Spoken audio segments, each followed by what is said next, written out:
Assalomu alaykum. Men Mirziyoyev Elbek, Toshkent kimyo texnologiya instituti neft va gazni qayta ishlash kimyo texnologiyasi kafedrasi 3-bosqich talabasiman. Menga berilgan mavzu tarkibida metan va etan ko'p bo'lgan gazlarning fraksiyaga ajralish jarayoni.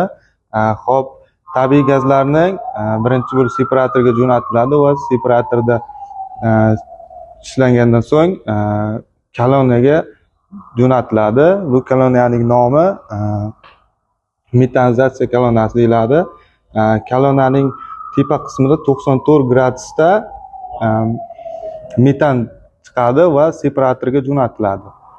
Pastki qismida esa 21 ta tarelkadan iborat bo'lib, metan, etan, propan, oktangacha bo'lgan gazlar 44 gradusda sovitiladi va nasos orqali ikkinchi koloniyaga jo'natiladi.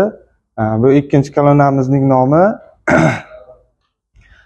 deetanizatsiya koloniyasi bo'ladi va deetanizatsiya koloniyasining tepa qismida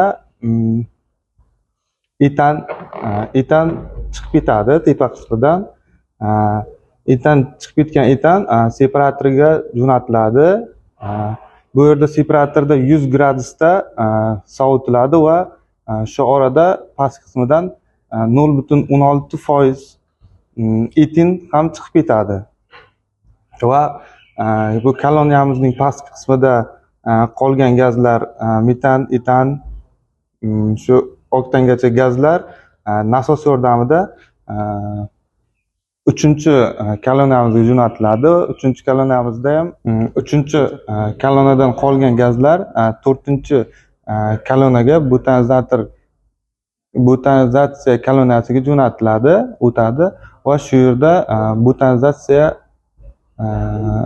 koloniyasida butan chiqadi. Va shu bilan bizga berilgan mavzu yakunlandi. E'tiboringiz uchun rahmat.